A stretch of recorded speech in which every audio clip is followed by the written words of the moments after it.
We are back, final segment this morning with Professor Marc Schwerdt from over at Lipscomb University, political science there. Interesting conversation on just, you know, it really affects us all to some degree. I mean, I felt concerned when I saw that we bombed Syria and the reason why and how it played out and the reaction. My main concern was what happens later. Right. And as you've said, Professor, hopefully it was a measured response, which I think it was, even though those cruise missiles are expensive. Yes. And we'll see now what happens in the days later. That's what we're all waiting to see. Will he go again and use chemical weapons again? Let's go to Gary. Gary, good morning. Hey, Gary. Thanks. Hey, Gary, what's on your mind, Gary? I've got two things here. One thing, that anybody that's seen those videos of those babies dying and people suffocating to death, watching that right there, if you have no heart, well, what's gone wrong? I mean, somebody has to step in and do something. Yeah. They've killed so many people over there, and they've killed them in a way that it just shouldn't happen in this day and time. Another thing I have is that they're talking about the borders, how we're going to afford the walls and everything. Why don't we charge these people $5 every time they cross the border? That cars $25 for a semi, $100 for a rail car, coming in and out of this country, and that would pay for it. There you go. If you had a toll coming through. The problem is, a lot of them, when they were flooding in, not going through, you know, the areas where you can do a checkpoint. They're flooding through. And but as far as, I think the president did say, I mean, he saw those images of the children dying under, you know, those chemical weapons, and I think it certainly touched him. I think it probably did. I really don't think, though, that that's the primary motive behind this. And the bottom line is that's horrible there, but the chemical weapons, but there are other children getting killed from bombings and other things, maybe not chemical weapons, that are just as equally horrible. It's just as equally horrible. But there was another reason for this. I think that upset the president to see that, but I don't think that's why he responded. Well, I think that he's been contemplating what his options are for several days, for weeks even, now that he's been president. People have been talking to him every day about, you know, this situation, that situation, how do we balance these things out? And he's been meeting with people. I mean, that's one thing that may not have been reported as heavily maybe as it should have. He's been meeting with various leaders from around that region.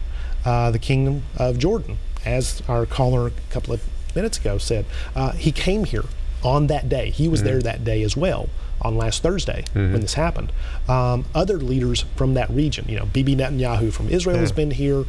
Several, you know, the leader of Egypt has been here, and all of those are the relevant people with a claim, stakeholder, if you will, in this whole situation, more so than we are. So he was listening to what they had to say. I think so, because you've got a lot of wisdom and a lot of experience among those leaders, as well as a lot of different interests than American ones. But you don't ignore the leader of, like, the King of Jordan. I mean, he's a very experienced person. He's been there. He's right in the middle of stuff. They've been a very staunch ally of ours for several years. And I don't think that his kind of advice and conversation is something that Trump would ignore. Let's go next to Joe. We have another Joe. Hi, Joe. Yeah. Good morning, sir. You don't think that China is using North Korea to test their missiles, do you? If I was China, and China don't test their own missiles, you don't hear about them shooting none. Don't you think they'd ship them up there to somebody like North Korea that would test them for them, and their location is much better than China? All right. I don't think that, actually, simply because I've got a colleague who actually studies these things. She's actually quite well known for being an expert on this kind of thing, and China has enough of their own technology to be able to, and they've had that capability for a long time. They've had ICBMs for decades. They've had nuclear capability for decades. What they don't want is a North Korea that doesn't develop that themselves. They can't stop them from doing it, because North Korea is, again, they're just as much a problem for China as they are an opportunity. Because China, again, doesn't want millions of refugees coming into their country. Now, the technology, as far as like an ICBM goes, is very complex.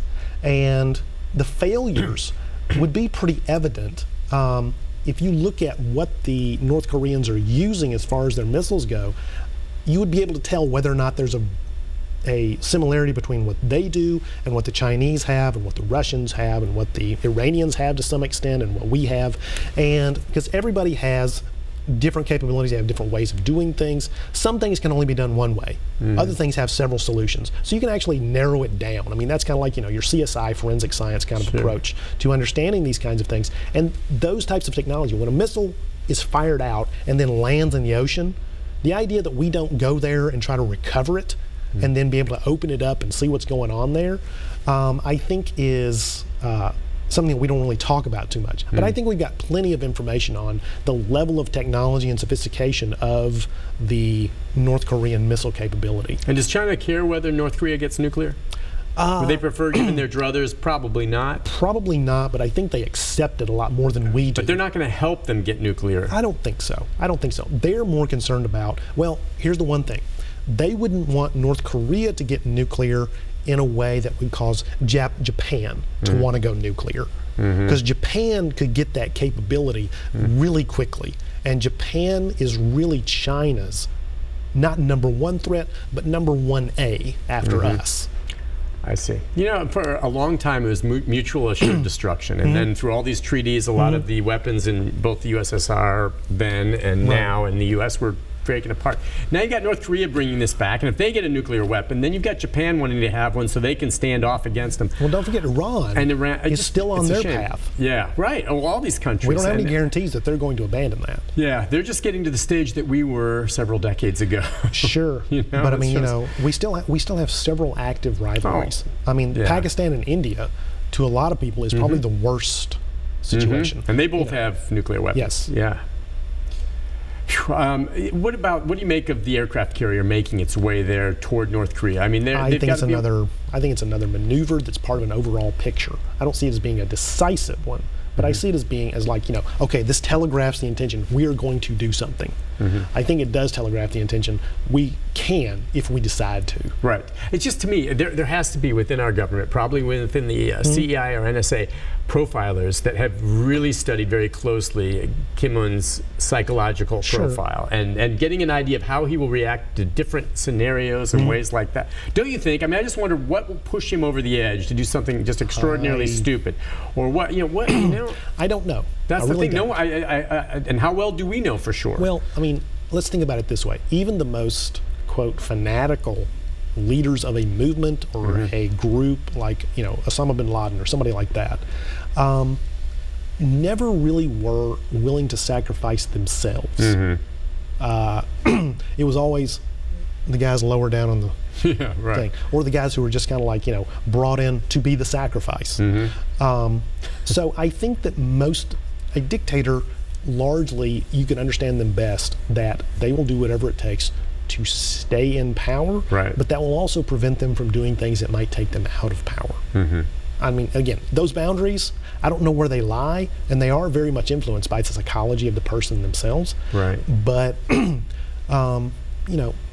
this is a dynasty that has lasted since 1950, since the late 1940s. So I think we have to say that there's some accumulated wisdom there. And they understand where the boundaries are pretty well.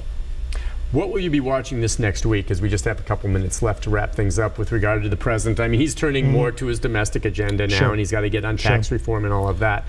But it just shows how much is going on. What do you suspect in this week are you looking for? Just curious, what will you be watching? Is North Korea going to do some sort of other test? Is China going to make some sort of move to sort of de-escalate things? What could they do? They could do something to put a little bit more pressure on North Korea. Just the sanctions? We're going to cut off some of the supply lanes that we have here? And they've done that recently, but they renewed them, I think. I don't know that for sure, but I think that's what they did. They can make some statements, just saying, this is something that would be intolerable, and we hope nobody does these sort of things. They can stay general, they can stay vague, but North Korea will get the message from that, and also we will. In regards to Syria, I think that Assad will double down in his rhetoric, but I think he definitely will not do another chemical attack, simply because he knows that that's the line that's been set. Well, what do you think Putin's telling him? Putin is telling him, back off. I've got bigger things at stake here, and I've got we've got to worry about IS. Let's work. We can work with the Americans as long as we don't push them too far. But Trump kind of put them on notice. Yeah. Listen, I'm willing to work with you guys, but you got to work with me too. I'm not going to give you cover to do whatever you want. And I think that's probably what the Russians were telling Assad. Listen, we won't protect you. We have an investment here. We want to keep it, going well and everything like that. We want to be, we want to keep you in power. But at some point, you become a detriment to us more than you do an asset. And the one other thing we didn't touch on was it not, was it 1 or 2 churches that were bombed in Egypt? Yeah, Coptic. And ISIS has pretty much taken responsibility for that. They have taken responsibility, and they are very active in the Sinai Peninsula, and the Egyptians are really coming down hard on them. Yeah. But this kind of got built up, of course, during the whole unrest in 2011, and then the ensuing situations that happened there. So they got a little bit of traction there. IS did, and now the Egyptians are trying to play catch up with that a little bit. And but there's a lot of Coptics here in Nashville, and I've got several of the students, and they're great people. They're great people. Right. I think we did some localized stories on this when that happened, but it does seem like the president here made the comment that he's confident that Egypt will handle it appropriately, but the U.S. won't get involved in that situation. Yeah, that's, the Egyptian president was here less than a week ago. Yeah. So, I mean, I think that was part of that overall conversation, too. Seems like every day, be it some country, some in Northern Europe, elsewhere, Italy, there's just Sweden, right, continuing attacks and all of this. So that's certainly a priority for, not just Russia, but us, and how that shakes out. So much going on. It's good to have you on, Professor. Is this a topic of conversation in some of your classes? Oh, yeah. Yeah, I bet. Yeah, everyone. It's happening right now, and you get into it, and the kid... it gets more complex every time. It doesn't get any easier, does it? And there's more players. Yeah, more players. That's what it is. And then you throw nuclear weapons in some of these countries into the mix, and that's what's scary with North Korea. I agree with a lot of our callers.